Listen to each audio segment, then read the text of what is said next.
Or hit record and there you go. We'll do the thing, as they say.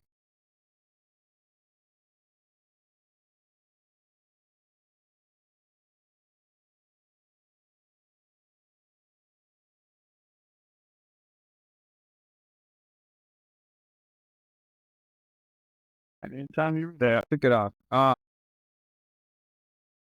Good afternoon, gentlemen. Dr. Willis, I'll hit you up in a second. Good afternoon, gentlemen. I know we took a month off. We had our annual session last month. There's just a lot of moving parts, so we apologize, but guess what? We're back. This month, we're going to start the Royal Select Masters and with the Royal Master degree. So it should be entertaining. We'll do a quick run through the PowerPoint, and then as usual, we'll have a Q&A session at the end. We have a couple of dignitaries. I'll let them introduce themselves. It's informal, no biggie. But yeah, let's go ahead. Without further ado, I'll turn it over to Companion Burley Fields. Good afternoon, companion brothers. Today we're going to cover Royal. Let me introduce myself. I am Pastor Celestius Master Burley Fields. I hail from Inland Empire Council number 5 in Riverside, California. Today we're going to discuss the Royal Master's degree. These are some of the books we use to put this PowerPoint presentation together. Some of the references you should be familiar with, and a book from our very own Dr. Raul Randle, and a lot of the dignitaries that are on this call right now authored some of these books. Purpose. The Royal Master's degree is the first degree of the cryptic degrees that is only to be given in a council of Royal Masters, and only on those who have been obtained all the degrees from entered apprentice to Royal Art. These degrees center around the fellowcraft masons who are the artificers of fabricating the fittings and the furniture of the temple. Candidate receiving this degree is said to be advanced as a Royal Master. Now, silence that one, please. Thank you. Notice, like I said, you have to come through as an entered apprentice and go to the Royal Art. Keep in mind your second landmark. This is the overview. We're going to talk about the officers. We're going to skip the size of the tokens because we're on social media.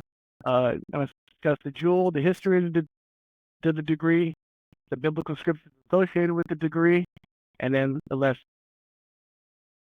Officers of this degree, you have King Solomon, who is the thrice illustrious master, King Hiram of Tyre, who's the deputy master, Hiram of Biff is the principal conductor of the work, recorder and treasurer, or as usual, stations and craft masonry, captain of the guard and conductor of the council, act as your senior ward and your senior deacons.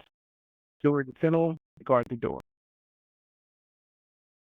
The jewel was the Alpha and the Omega.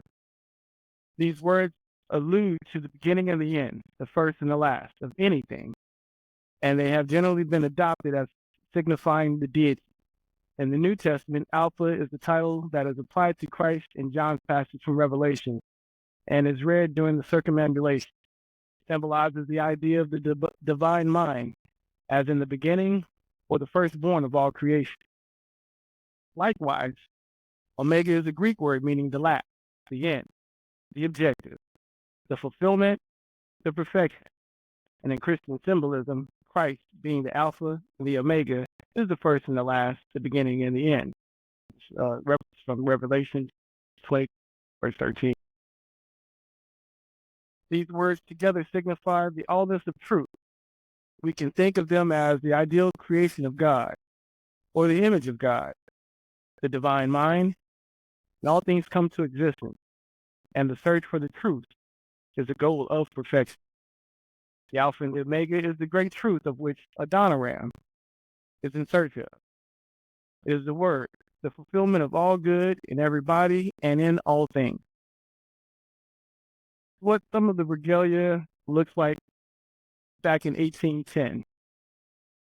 The traditional conferrals of this degree, the apron of a Royal Master is black, lined and edged with red, triangular in form, the illusion of the sacred delta. This degree can be conferred in costumes typically assigned to the characters or the contemporary apron of a select master may be worn. You can say this is a reference to an apron that was used when this was established. The symbolic colors of the royal masters are black and red.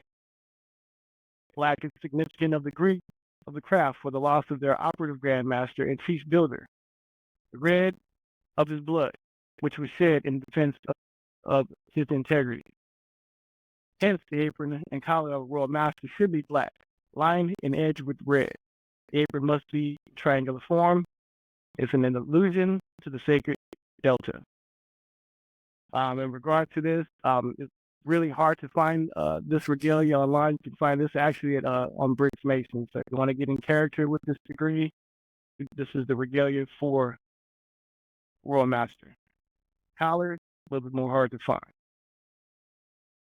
With reference to the timeline where we are in York Rite Masonry, beginning with the craft masons on the left-hand side with the entered apprentice through fellowcraft. Note, we skipped to Mark Master. We covered that previously within the series within the Royal Arts. Then you have the Select Master. And then here we are, highlighted by the purple, the Royal Master. Noted, it's before you become a Master Mason. So, as second landmark, keep referencing to it. It's very important through your Masonic journey, especially within New York, right? A little bit of the history. First, the search for divine truth is beautifully symbolized in this degree. The reward has been promised and the time has now come, as Adoniram thought, when the promise was to be redeemed and the divine truth was to be imparted.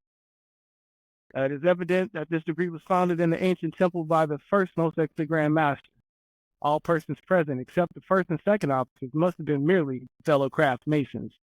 Therefore, the candidate represents a fellow craft in the search and demand for that reward, which is to elevate him to the rank of Master Mason. And we just covered that in the timeline. The true lesson being the realization that the construction of the temple is representative of the life that is that the first temple must be destroyed by death before the second temple may be erected on the foundation. Divine truth cannot be found in the first temple, and we must be content with its substitute. Sounds familiar, right?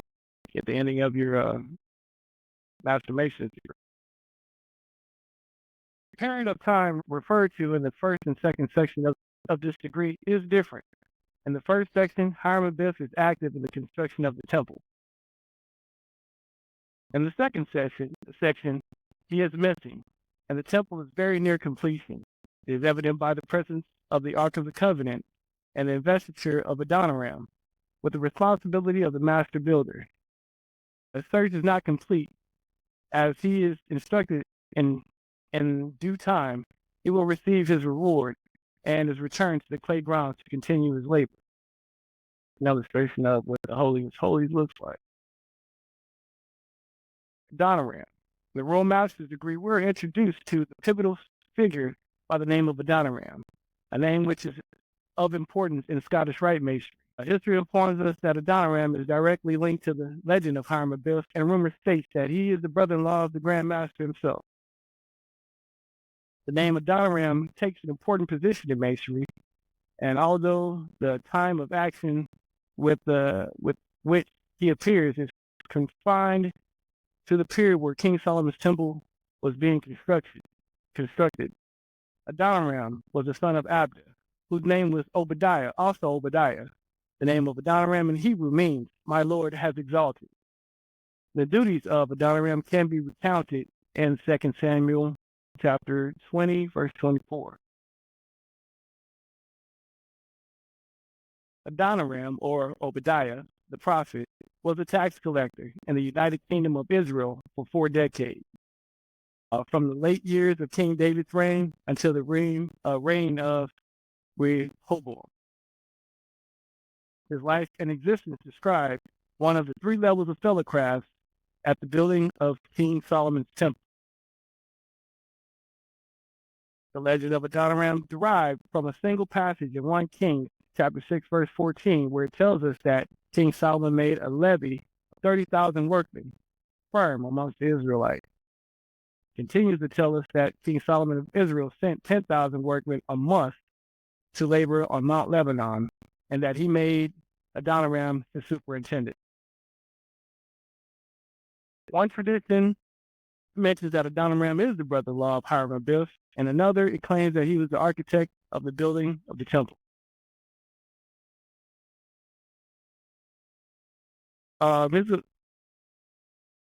Here's I just want to see powerful meaning of the cherubim. In the second section of this degree, the candidate is brought to the sanctum sanctorum of the temple to receive his obligation and be instructed in the secrets of this degree. In the most elaborate preparations, the room is adorned with candlesticks of gold, flowers, lamps of incense, snuffers, bowls, urns, and etc., representing the treasures of Israel as described in the scripture readings given during the first 5 circumambulations. On the 6th journey, the adornment of the temple made by Solomon to become the house of the Lord is completed. In total, the candidate makes 8 circumambulations around the room, receiving the scriptures of 1 Kings chapters 6 and 7, relating to how the temple was decorated and adorned. Above that described, on each circuit, he passes under the outstretched arms and hands of companions in flowing robes, representing the cherubim of protection over the sacred objects and the Holy of Holies. Just before he is obligated, scripture reading from the book of Revelation, chapter 22, verses 12 and 13 is represented, in which the author identifies himself as the Alpha and the Omega, the first and the last. These are biblical scriptures relating to what we just talked about. 2 Kings says, and Elijah said to Elisha, tarry, which means stay here. I pray thee, for the Lord has sent me to Bethel. And Elisha said to him, as the Lord liveth, and the soul liveth, I will not leave thee. So they went down to Bethel. Then the first section, this just basically describes the adornment, and then the tools that were within the temple, adorned with all the furnishing and elaborateness of a righteous edifice. Again, with 1 Kings, it describes the cherubims, and it goes like this. And he set the cherubims within the inner house, and they stretched forth the wings of the cherubim, so that the wing of one touched one wall, and the wing of the other cherubim touched the other wall. And their wings touched one another in the midst of the house. Within these biblical scriptures, there are certain allegories which lead to other esoteric meanings. If you would like to talk about that, I advise you to get with brothers in your respective lodges and or councils to discuss that. As we all know, the Bible is filled with allegories that lead to other metaphysical references.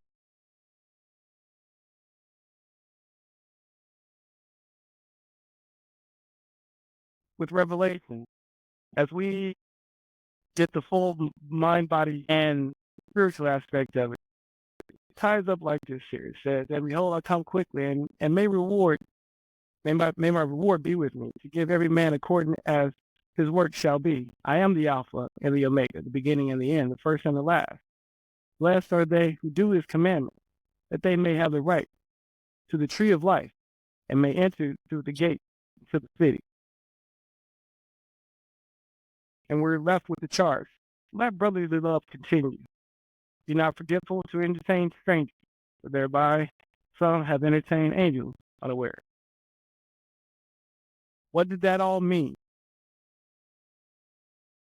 Through a series of veils, each of which having passwords and signs consisting of names of the angels which guard them and their signals. Passage through these veils would bring in the unfolding of divine revelation, ultimately untying the soul with its divine source.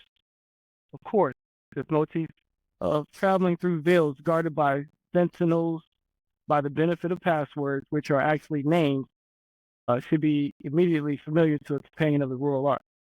Thus, the cherubim are scripturally, and the Merkabah, the place from which the voice of God speaks. Here is an illustration of the Merkabah. From Jewish mysticism known as the Merkabah tradition, emerged amongst the rabbis of the Talmudic period. This was prior to the medieval period of mystical literature we now known as the Kabbalah. The word Merkabah is one of particular interest to any royal arch or royal master, for while it is used to denote the vision of Ezekiel and is generally translated into chariot, this word appears in 1 Chronicles 28:18 in reference to King David's passing on to Solomon his trestle board for the design of the temple, as well as the gold and silver to make the various beautiful pieces of work for the sanctuary, including for the altar of incense, refined gold by weight, and gold for the pattern of the chariot of cherubim that spread out their wings and covered the ark of the covenant of the Lord. The phrase work of the chariot refers to a particular body of Jewish mystical practice, which a worthy and sanctified man would ascend through meditation and contemplation. Let's go back real quick.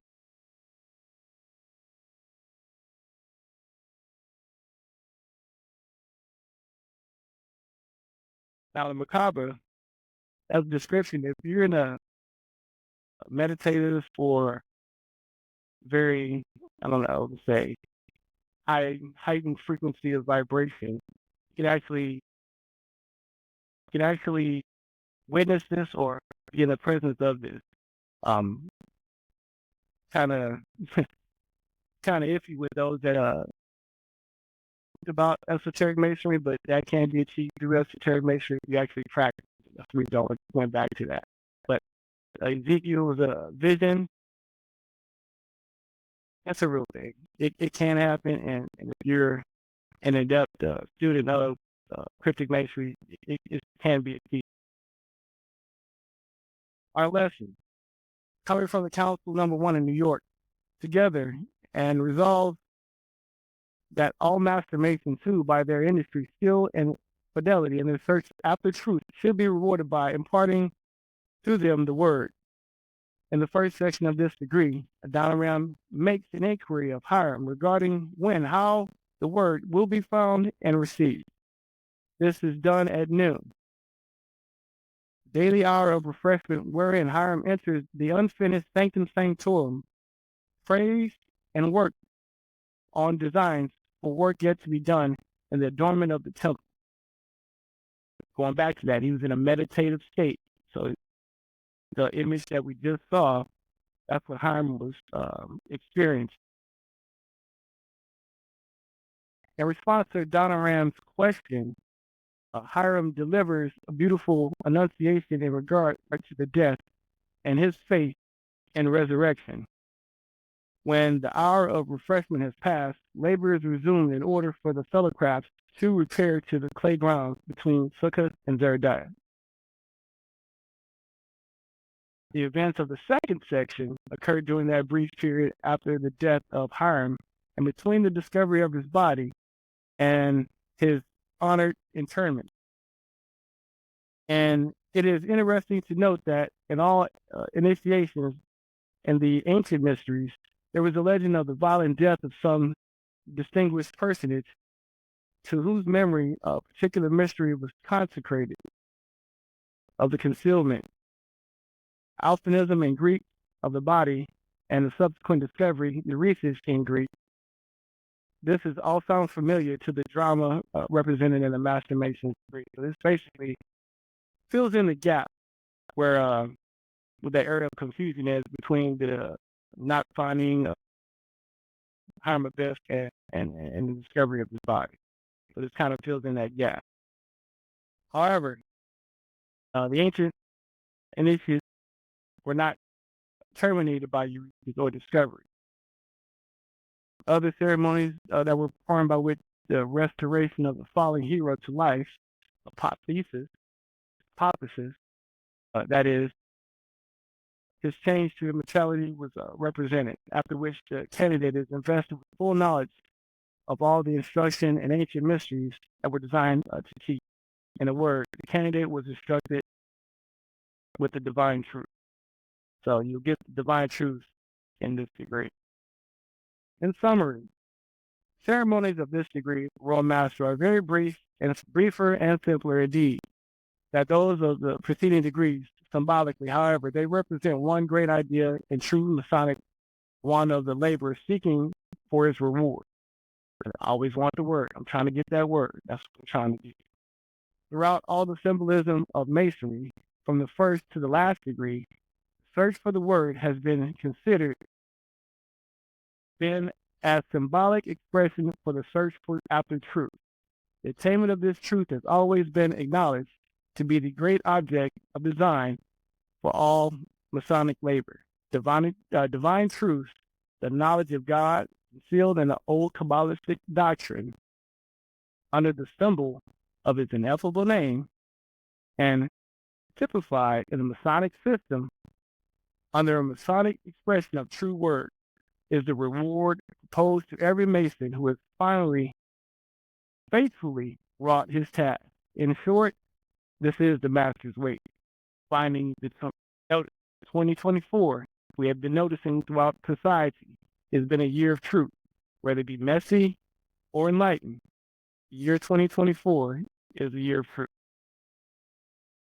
Principle, event recorded in the legend of the Royal Master degree. The interview between Adoniram and his two Royal Masters is to be placed precisely in that juncture of time where it is between Euresis, discovery, and autopsy, elimination. This investiture with the great secret. This means that all persons present, except principal officers, must have been fellowcraft. Footnote that one.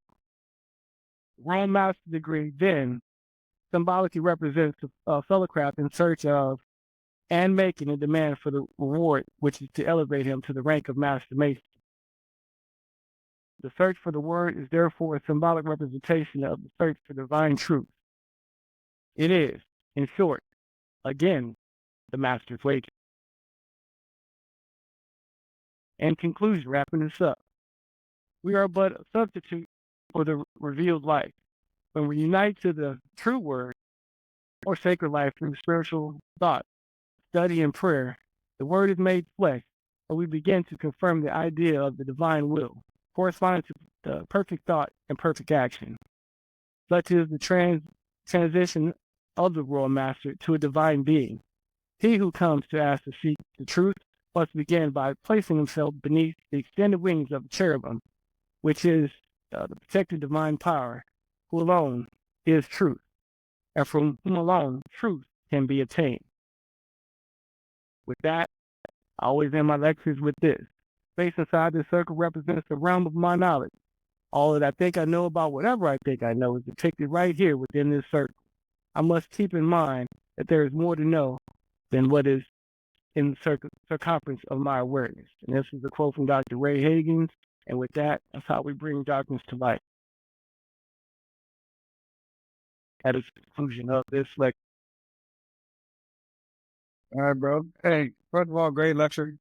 Again, there was some allegories there. I think that may have went over some people's heads, and that's not being facetious.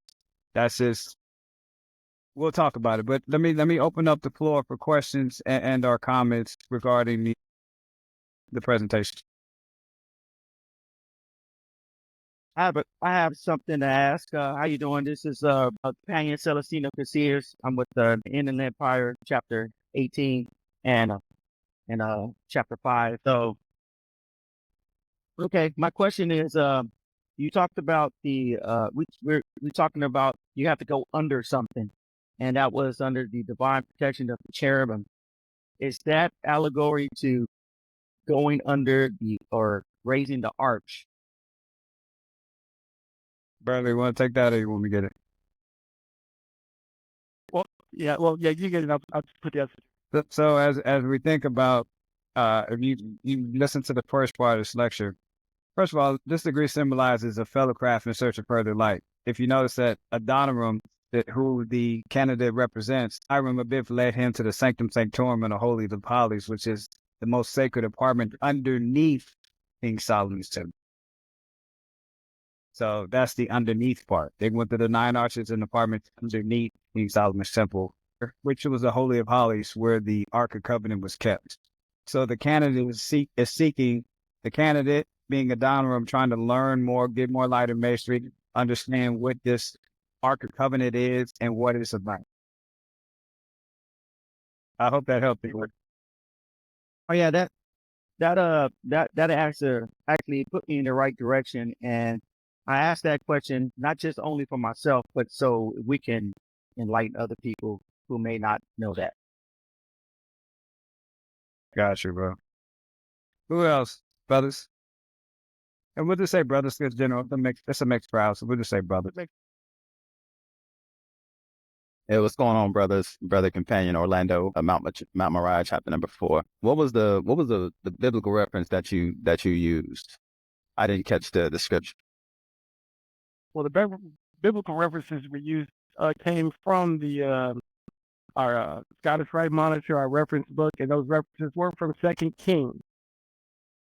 2 Kings, chapter 11, verse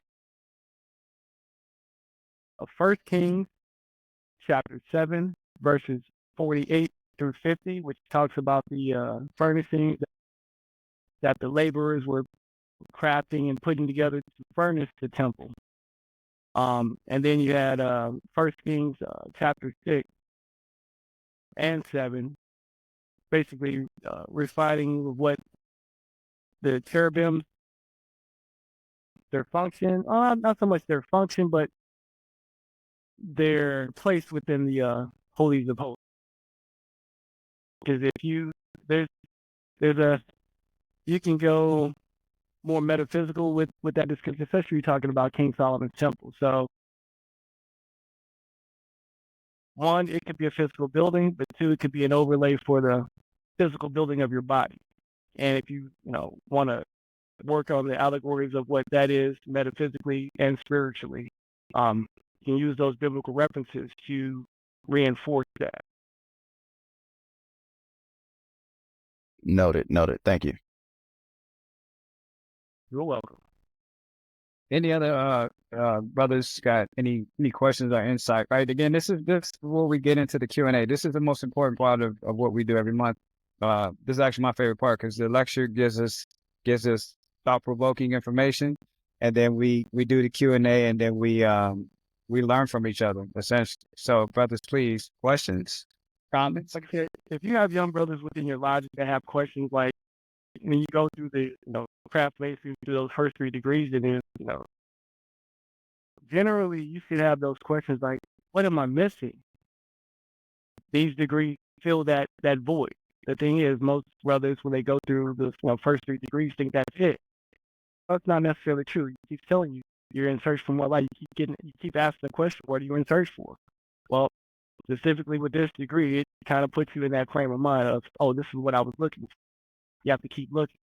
You're never in the search to look within yourself. So once you understand that, as you stage it through your Masonic journey, things will start to make sense. That's what the Bible does. It's that book that helps you make it make sense. That's true. And then too, just to add on to that, just something a little bit. He said it about 2 or 3 times. You come in as a fellow craft still. You're still a fellow craft, right? The bling, bling, bling, bling, the lights should go off, right? We get these little clues and indications of what's going on, but we're still a fellow. So if you're looking at masonry in the linear fashion for the timeline, you're still a fellow craft. Again, in this degree, the fellow craft is still in search of more light, but most importantly, Hiram Abiff is still alive, because there's a point during the actual degree where you're looking at the altar and he says, hey, if I die here, the word will be buried, right? And then that comes the passwords and the grip. So again, it's important that you understand most importantly that you're still a fellow craft in search of more light. So it's again, as I always say, masonry is this beautiful story, but it's told backwards. It's told backwards to be cryptic, but to give us understanding of this beautiful, elaborate story that's just interwoven into history. And next month, the Select Master's degree is going to go even further, because it's going to talk about the Israelites being buried, being stranded in the wilderness and finding the Ark of Covenant and those keys and those characters to bring them back in case they got lost. Here's a question from Dr. Rock. It says, is referencing Greek a necessary standard, even when the prominent figures in masonry point us back to Kemet? Yeah, yes, and well, It all points back. it all points back there. But in reference, Rob, in reference to this, we're talking the Alpha and Omega, right? Those are Greek characters, right? But we're talking now as the English language, as the actual Hebrew writings have been transcribed to Greek. They were transcribed to Greek and English first, and then this is the reference after it was transcribed in 1635. So that's kind of where we're at, just with this degree. But super great question. Anything else, brother? Because this is actually a really powerful degree, and I think we kind of just gloss over it. Because first of all, introducing Adoniram, Burley told you during the lecture, man. I saw a hand go up, but go ahead. You don't have to just go ahead. I'm here. Saw a hand go up. Oh, I think somebody just high-fived or something. Yeah, during the degree or during this lecture, Burley noted that there was 3 levels of fellow crafts because you introduce a new character, which is Hiram Abyss. Then, as we talked about before, Tubal King was one. Right? We always forget about Tubal King as a fellow craft, but if you look at what Adoniram did, he worked on those timbers that had come over from Lebanon to fit into Keith's temple. He actually worked on those. He was a chief fellow craft. That's something that Burley didn't put in his PowerPoint. Not that he needed to, but he was a chief fellow. Okay, so So as we think about that, him being a chief fellow craft, we introduce another level of fellow craft. We start expanding the layers of what masonry is. So this is an important degree, gentlemen. If you're not in, I know there's 1 or 2 people in here that's not in the Royal Select yet, but this should pique your curiosity. This really should pique your curiosity. Dr. Randle, this is Companion Owens. Anybody can talk but you. Now go ahead.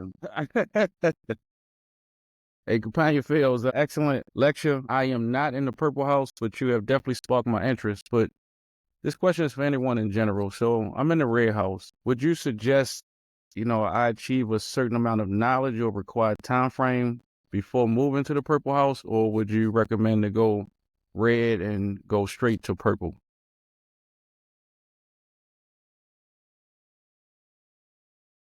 I mean, go ahead, B. It's because that's a self. Yeah. From my perspective, each master mason's journey is each master mason. Whatever your heart's desire as far as knowledge and light is your 1, responsibility, and 2, your passion. Never subdue your passion, period. Especially if you're trying to enlighten yourself to make yourself a better person, better man, better father, better. Masonry does that, and that book, the Bible, is an instruction book. Your motivation, and this goes for anybody, your motivation is your motivation. You're, thirsty with that knowledge and light, you want to go ahead and do it. Who's to stop you but yourself? Don't let anyone stop you. If you want to go for the knowledge, get the knowledge, and like I said, that's your master's way. We just talked about that in this degree. Getting that truth, that knowledge, that light. That's the Master Mason's way. Go for it. Yeah. I mean, Can I say something to that, everybody? absolutely. Go ahead.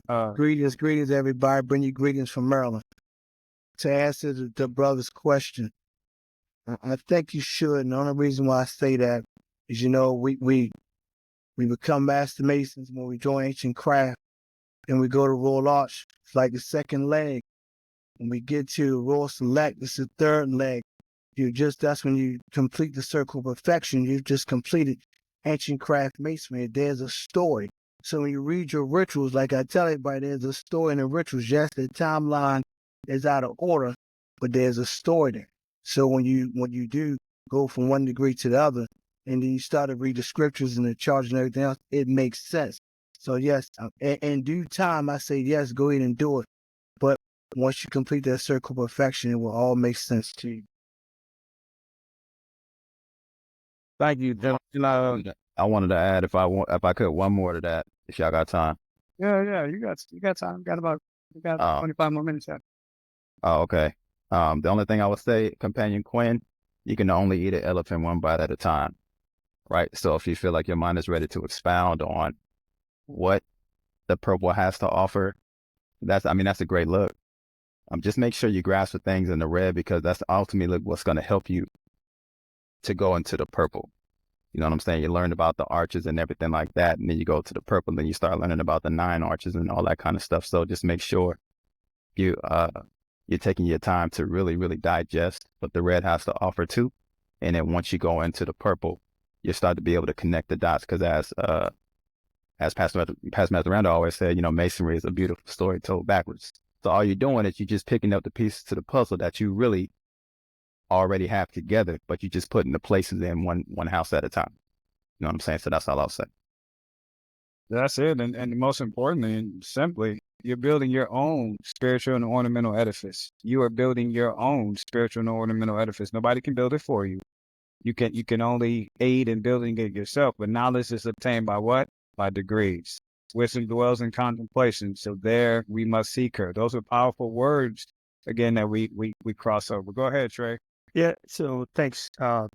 Raul. So in that too, I'm going to, I guess, not counter it, but I just call out the duality of what we just said. In duality, I mean that two things can be true, that are different can also be true, or opposing can be true. So when we're looking at that timeline, it makes sense in my mind to want to understand or get to the next degree so I can understand how it relates to the last one. And until you get to the end, you will never have an understanding. And also when we're talking about the time associated to it, right? When it's fresh in your mind and you're experience it, because we all know there's nothing like experience and degree, those things typically resonate with you a little bit stronger versus over time, waiting a year, 2, 3 years down the line. And, if you're not participating and putting other brothers through those degrees in those respective houses, you kind of lose sight of what that story is. So I just thought that was really, interesting, that I kind of looked at it the other way. It makes sense to try to achieve as much knowledge as you can and kind of backtrack and put the story together for yourself. But then I'm hearing wait, in essence, and until you've mastered that particular level or degree before moving on to the next. So yeah, just my thoughts. I think it really just something that my grandpa used to always tell me. He said, "The master of many," it says, "Architect of many things, a master of none." You're never going to master one thing theoretically. And so I agree with your duality statement, Trey. I do. But again, it's depending on the purpose, on the person. That's right. Nobody can tell you how to run your race, right? And I look at something that Dr. Willis put in the chat. So it depends on how well and how fast you feel you understand lessons learned. That's important because that's a self thing. That's you.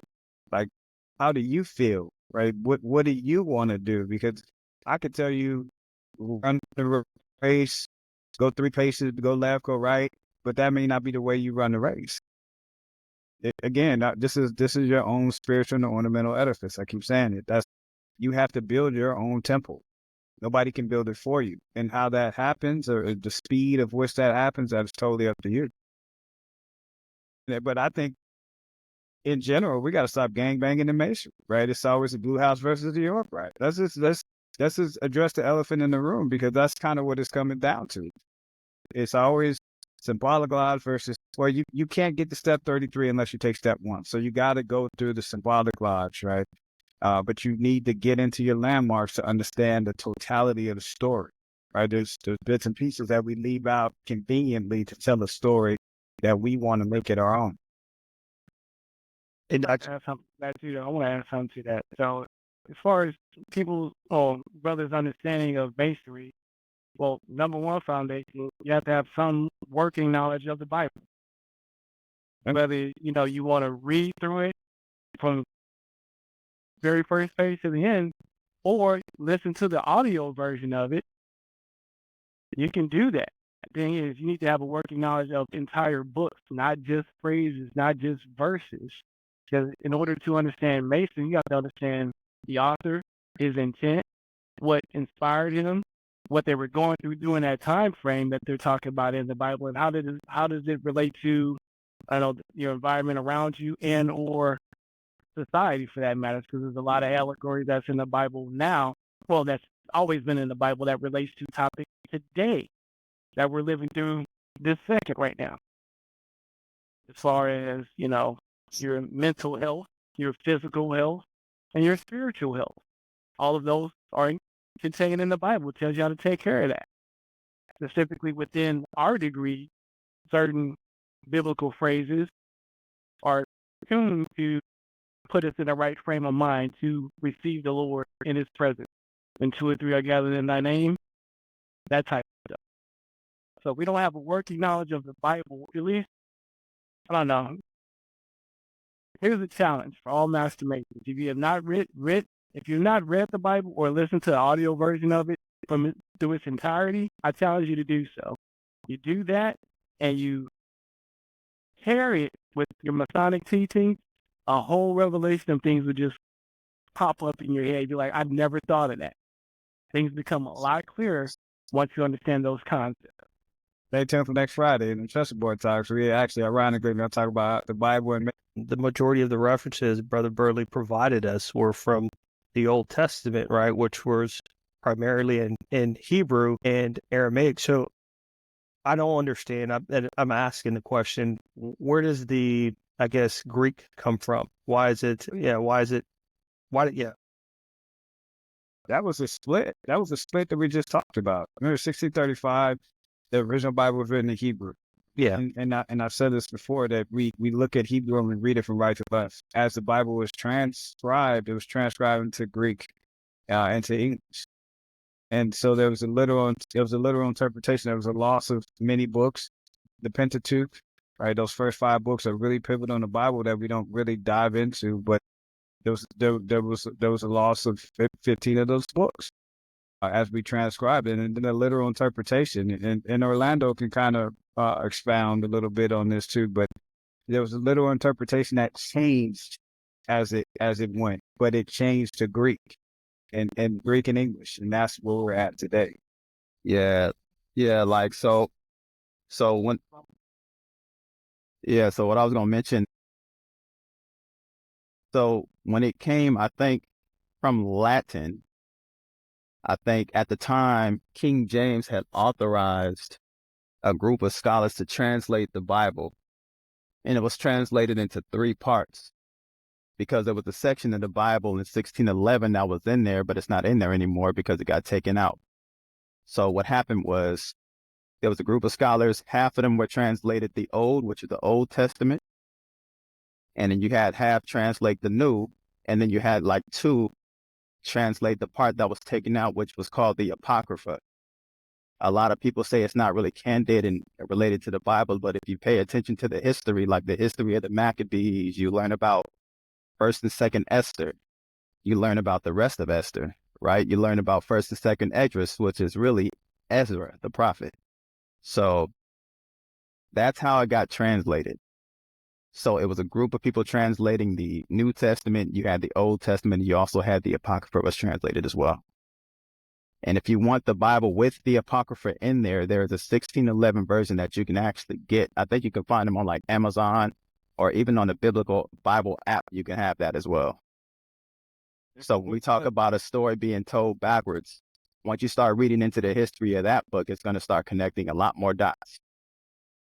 Yeah, if you look at the screen, this is just a sample of what we're going to talk about next Friday. So here's the Bible genealogy, right? The actual breakdown of 1300 to 165 BC, the first Hebrew Bible, 250 to 50 BC, the Septuagint, right? There was 72 Greek translations of the Bible during that period, 72, right? And then 7 through 9 centuries AD, that's where Orlando was talking about those Jewish scholars.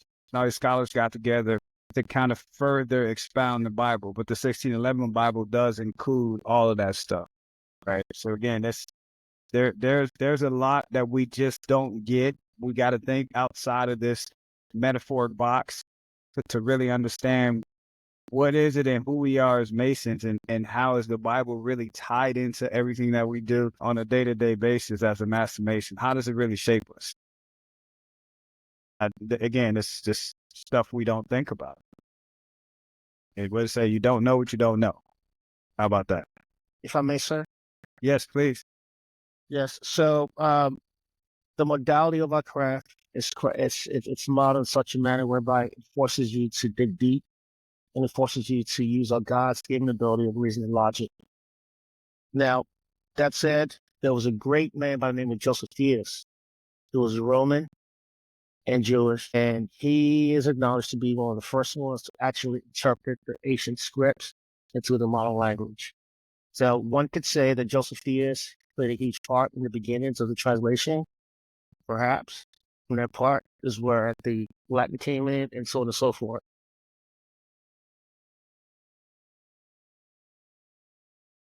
Yeah, I mean, again, great points. This is why I love this forum, right? Because we spark these conversations that spark another conversation that spark another thought, right? So I'm just curious to actually hear from our grand brother Harris, if you mind just shed some light just on your travels and things that we're talking about, and then we'll wrap it up here in about 10 minutes. I'm sorry. I was just writing you a letter saying that I had to drop off to go to the meeting. Good. I just wanted to kind of get your take. And, What I will say is I can't sing Burley's praises enough. Every time that I hear him speak, brother, you enlighten me. And I've been around this organization probably before you were born. Dr. Randle, thank you for putting this together. And I wish we had more companions on these calls, because this is really enlightening. Like I say, I've been here since I was raised in 1987, and I'm still learning today, and I plan on learning until they throw dirt in my face. As far as the signs, for you members that are members of the Royal and Select Masters, at our meeting in March, we're going to have the signs demonstrated from all the degrees, okay? And so please be there. My plan is, and I said that in my acceptance speech, I'm going to run through business as fast as you will let me run through it. So if all the reports are in and everything, we could go through this. After we come back from lunch, I want to have instructions, okay? Because nobody wants to sit for, 5-6 hours and just listen to reports, right? You want to learn something. I want you to leave in March and take something back to your councils. So as I say, I got to say good night. You brothers, I'll keep praying for you and you keep praying for me. So that being said, I'll turn this back over to you, Dr. Randle. Yes, sir. I'll see you on the other call here shortly. Okay. All right. And gentlemen, again, we're now in the Royal and Select, right? We're in this Royal and Select, degrees. So we're going to go hard in the paint for the next 3 months going through these degrees. And then we got the Grand Lecture for the Knights Templars on here. He is going to aid in some of that stuff when we get to the Knights Templars, because the Knights Templarism takes another Christian turn. And again, it is so much, right? It's so much for us to unpack. But we try to keep these short, but we do want to spark some thoughts. That's the purpose of this. If we take nothing away, just take away a thought, one thought. Just take away one thought, ponder on that thought, research on that thought, and then seek more light. Be that true fellow craft, seeking more light, right? What is the sanctum sanctorum and the holy of holies? I say this all the time. Ask a Master Mason, what is the sanctum sanctorum of the holy of holies? They don't know. But you have to learn. Again, you don't know what you don't know. We don't fault them and we don't discredit them, but you have to learn.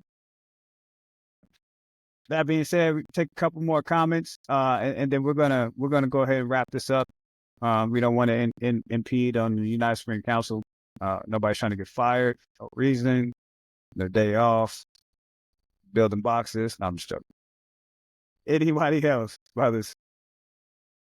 But we appreciate there's 21 people on this call, so we appreciate all you guys. Could have been doing something else. Definitely. If we had 2 people on this call, it's still gonna be posted on our YouTube.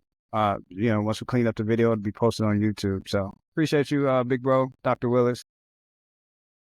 Yeah, there's a lot, man. When we talk about the New Testament, the Greek, the language, the scholarship, as well as the language with the largest audience in early Christianity. There's a lot. There's a lot to unpack in this small little degree that's very, very quick if you perform it. So, any other questions? You got a couple more minutes, brothers. Don't be shy. Don't be scared. You're amongst brothers. You're amongst family. I got a parting shot, but when I'm not a Greek scholar or Hebrew scholar, but my understanding of Hebrew is certain phrases or names within the Hebrew language had meanings within just that name, and throughout the translation of those names led to yet another allegory. So keep in mind when we talk about translations, a lot of things are lost in those translations and the meanings of those translations. So, like I said, I need to dive deeper into Hebrew and how that played out in our Masonic stories on how it translated or how we interpret it off of what we've absorbed. So, that being said, another homework assignment. We're gonna get Orlando to just do that, the Hebrew Israelite piece. That'll give us a more in-depth, intuitive look at that piece, that part. Dr. Randle, if I may, I just want to throw something out there for everyone, just as a reference. So one thing that I don't know if everyone knows about is this program called Logos, Logos, right? And in Logos, you can have the different interpretations of the Bible, but more importantly, it provides you with the lexicon, right? Which lexicon is the direct translation from whether it be Greek or Hebrew as well. And I found that that's really enriched my studies along with an actual Bible dictionary. It's free, so that's why I want to tell the brothers about it. Logos, check it out. You'll enjoy it. It's called the Logos Bible app. Yep. It is super intuitive. I do use it. I haven't used it in a little minute, but yeah, man. If there's nothing else, brothers, we appreciate you. Looking forward to getting everybody back on track next month. We'll pick it up with the Select Master's degree. That degree is probably one of my favorite degrees in Raw and Select. Just because there's so much there, even with the historical account is so beautiful. It tells this crazy story that we just overlook. But I'll save that bullet for next month. Last question, brothers. We got a few more minutes before we had to get out of here. Last questions. Brother Peace, sir, would you got anything you would like to share before we get out of here? Not a whole lot. Enjoy, and I always do these sessions here, and to see some of the other brothers and companions from around the country here. But I look forward to it because it elicits a new way for me to think when I'm studying some of the guides out there.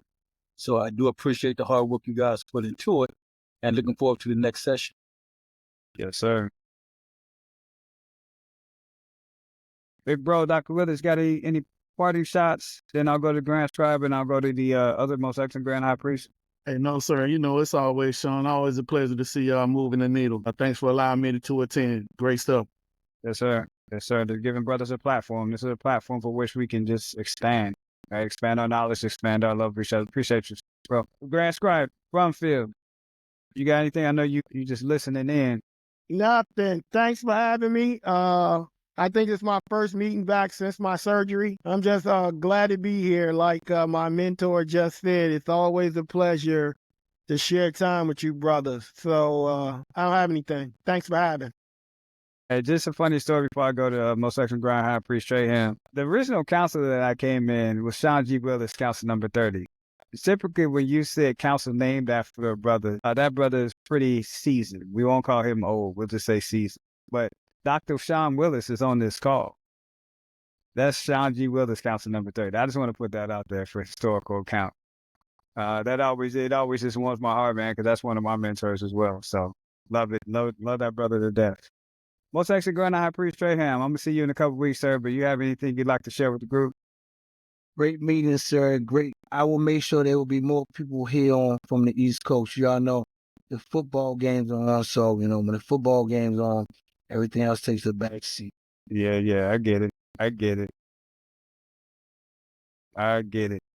All right, brothers. Again, it's been a pleasure. As our past grand lecturers say, the dirt farm has been a plum pleasing pleasure. to be on this call with you. We love all you brothers, man. We'll see you next month. A couple of you brothers I'll see in a few weeks. The presentation will just be under San Diego Yorkright on YouTube. We've been housing all of the presentations there. I know some Brother Maxwell just asked for it right now. If I'm not, let me see. Shit, something real quick. I was not gonna send it to Brother Maxwell because he's an iota, but I'm feeling a little sympathy in my heart because it's Sunday, and I'm gonna go ahead and just let him know, just like everybody else. It'll be housed on YouTube, but Brother Maxwell, I'll send it to you as well, because it has some other stuff in there, where we show Burley shows the signs, which is important, right? We got to know the signs and the dugars and all that stuff, but we didn't want to give that part of the presentation on YouTube. But again, it'll be on YouTube here within the next day. Search San Diego Yorkright. Next week, just a shameless shout out, we will do the Trestle Board Talk, Trey and myself, which is a live podcast. Where again, we're going to do how masonry is related to the Bible. So it should spark a really insightful conversation. But other than that, brothers, hey, happy Sunday. Go ahead and cast a Sunday night game. Blessings to all you and your families, and safe travel for those moving around the country.